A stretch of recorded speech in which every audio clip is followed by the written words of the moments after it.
just how big of a problem it is and also what's being done about it. You'd see here 722 construction suspects arrested since 2019. These, of course, construction industry, a lot of them called the construction mafia, that do extort from construction sites and companies wanting money, parts of the contracts, and also protection fees for those companies to continue to operate. 52 convicted since 2019, 52 convicts sentenced to a collective 89 years and 7 months in jail. So that is what has been achieved by law enforcement. But there are 91 mainly construction related cases that are at the moment under investigation. You'd know though that this is across the country. So that's the amount of work that the government is doing at the moment, law enforcement, and 43 of the national tally coming from the Western Cape. So half of the investigations that are taking place on extortion and the, in some cases, construction mafia, half of those are coming from the Western Cape. But let's see what those numbers look like in other provinces, right? 5 investigations taking place in Limpopo. Is that sufficient is the question, and are you happy with that number? If you are living in Limpopo, get onto X and let us know if you feel that that is sufficient, or is extortion becoming a bigger issue in Limpopo? No investigations taking place in the Northwest. Is that indicative of none of those cases existing in the province? Just 1 in the Free State. Again, 0 in Mpumalanga, 17 for KwaZulu-Natal, 6 for the Eastern Cape, even though we are looking at just the widespread reported extortion cases in Mthatha alone, yet 6 investigations taking place in the Eastern Cape, none in the Northern Cape, 43 in the Western Cape, and 19 in Gauteng. Those are the investigations taking place where extortion is concerned. Are you happy with those numbers, or do you feel that law enforcement and police are dropping the ball in some of these provinces? Let us know on X. The handle is @newsroom405. It's part of our megaphone poll as well. And if you'd like to send a comment, use the hashtag.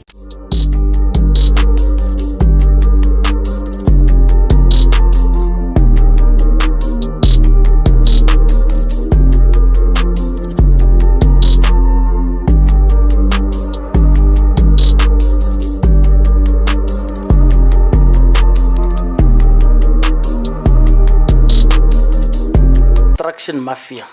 I said on this podcast, I hate the term, and there's a reason I hate the term. It's used to refer to African people, to African businessmen. There are thugs amongst them. There are wolves who wear this sheep coat to mingle in this tough terrain of African people in township economy. They are called construction mafia. But not everyone who's in the township, who's in construction, and not all business forums are construction mafias. In fact, these people are doing less damage than the big companies who did this 2010 stadiums. Cases and cases and cases. This is just small drops, and the companies who have done. Now we are calling the president, come and address this construction mafia. Yes, I'm not saying they aren't construction mafias, but the way they are poking fun at it is just for us African people.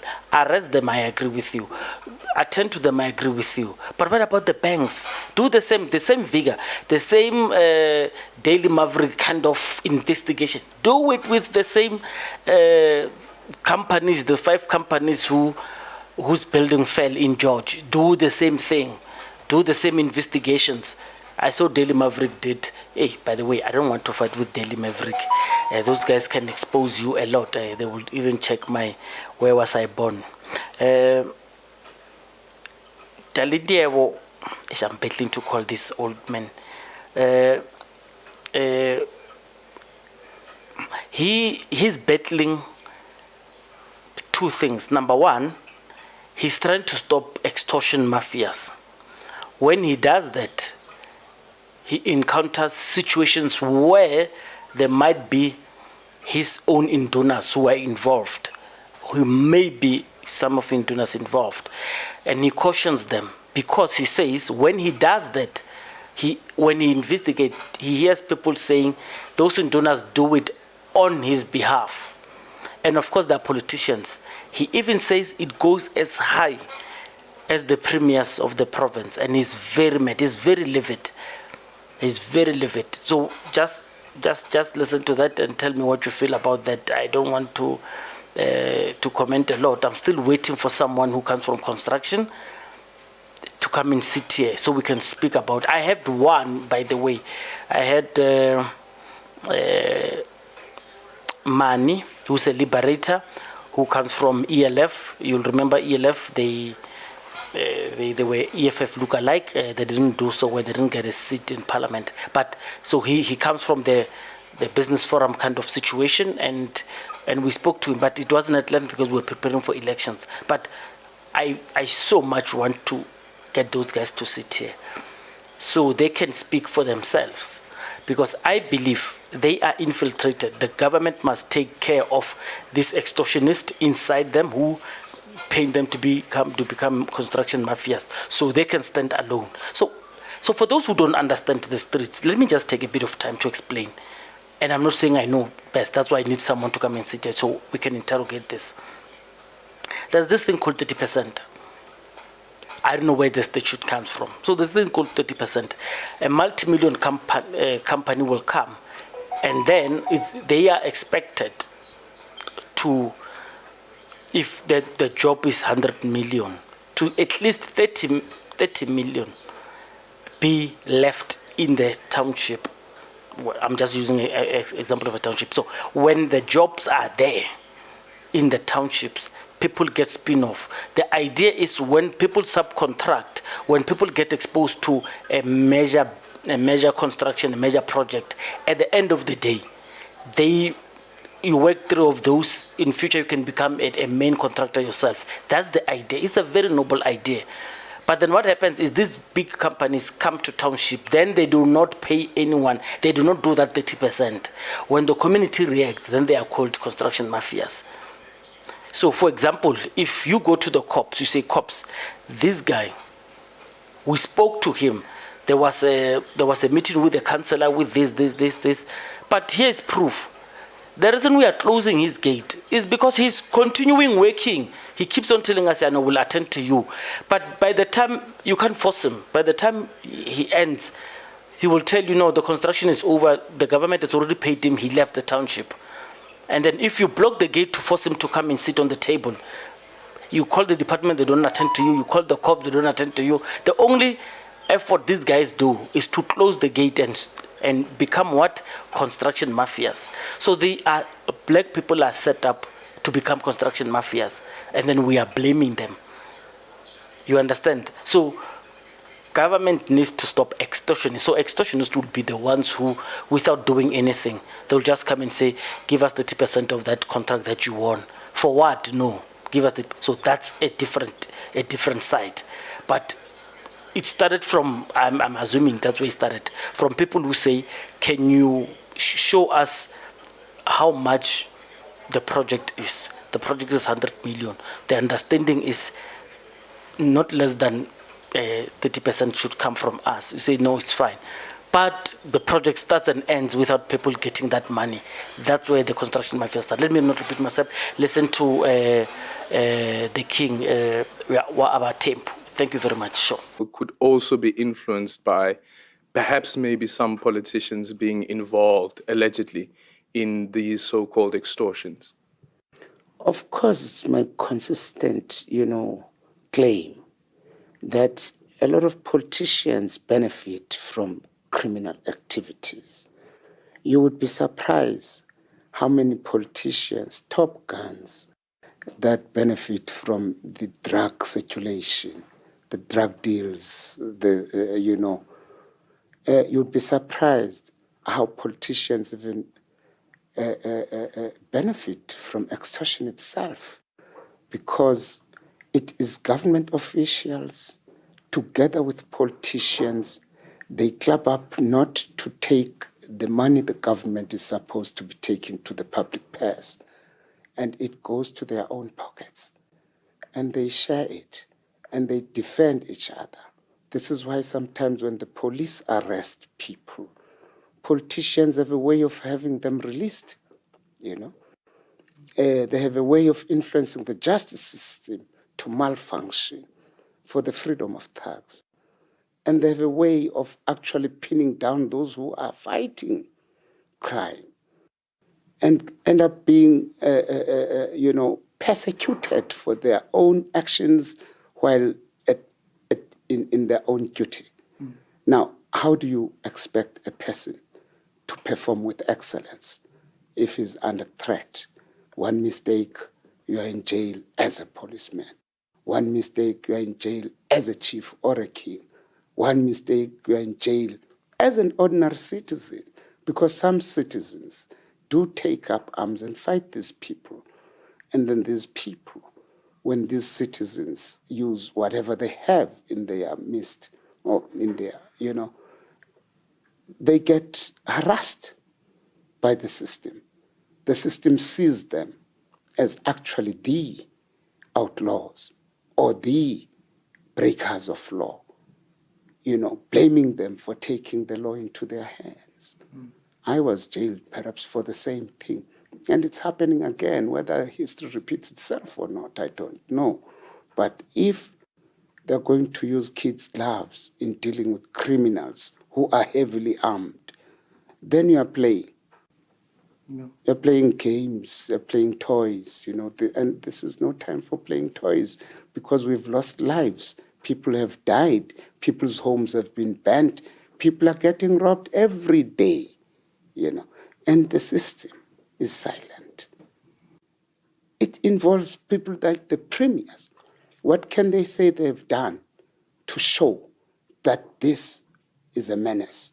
This is a threat to society. What have they done? We have spoken to people like Ngata, the MEC of police and transport. He was silent during the taxi violence when the taxis closed down. Silent as if he's not even there. He is silent even right now, as if nothing is happening, as if nobody is crying tears from what has happened. How can you get hooligans come and butcher a teacher at school? And you call that chiefs or councillors? What other title might they have? Which title we are just forced to respect simply because these people are highly connected, simply because they know they are the last. The police apprehend and the justice system releases with no apparent good reasons. And that's what frustrates, because politicians rule from behind the desk, behind the curtain. Do you think also, because in the last meeting that you had, the community meeting as well, after the incident that had happened at the school with the acting principal who was slapped, you also mentioned one of the chiefs around who is accused of being involved in this extortion. Have you been able to reach out to him? Has he come to you? Has there been any conversation that has happened around how do you subject people to this type of violence? That chief that you're talking about, these guys, I ask them time and again to withdraw from these actions because sometimes they say they've got my mandate to do these things, and which mandate is never granted. And secondly, it is for us to take into cognizance that traditional leaders do not just mushroom. They come from a custom, from a tradition, from a practice. You don't simply come up with a new practice and you replace that original practice with your new systems. So we stick to our guns. If traditional leaders do not abide by the rule of law to keep peace in our communities, then they must be dismissed, especially if they become number one in perpetrating crime. Have you found evidence to that effect? There is a lot of evidence. That's why we fail to reason why the police don't act. Evidence is flowing all over. Evidence is in the eyes of even a stupid person. Kumkani, in closing, what's your worst fear if law enforcement, as well as some people who are part of the traditional hierarchy, are not able to deal with the crime situation in your kingdom?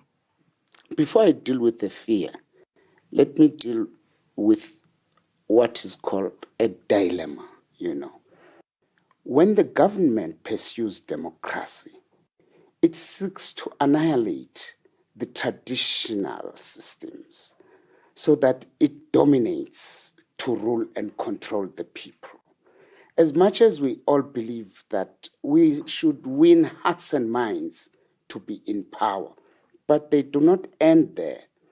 They induce, sometimes with terrible and horrible means, so that they get a better cling on the rule, which I believe is sinistrous, It now changes when you disarm the people, their ways of dealing with criminal situations. It means you want them to be observers. You are going to do it yourself. And along the way, you realize that you can't do it yourself. You need a partnership with the people.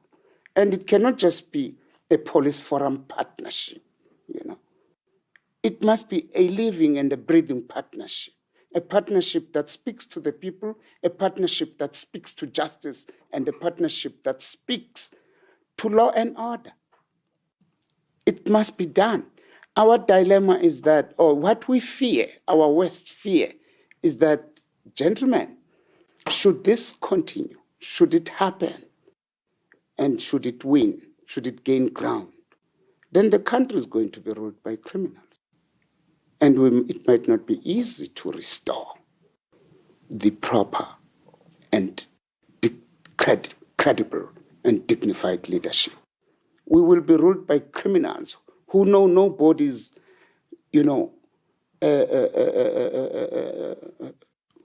destitute. Now, what are these people about to take us to? Where do they want us to go? Who do they think gives them the audacity, the authority to simply assume control and rule our lives with so much threat and intimidation? We cannot stand for that no more. If they continue to kill our people, we will kill them back. If they continue to harass people, we will harass them back, because we're capable of harassing as well. So they must stop harassing people, and they must stop killing people for their criminal gains. And we would like that to come to an abrupt end, because their time is over. We can sing no more songs to praise them. For whatever good they claim to have done, we only see nonsense. We only see wrath in what they do.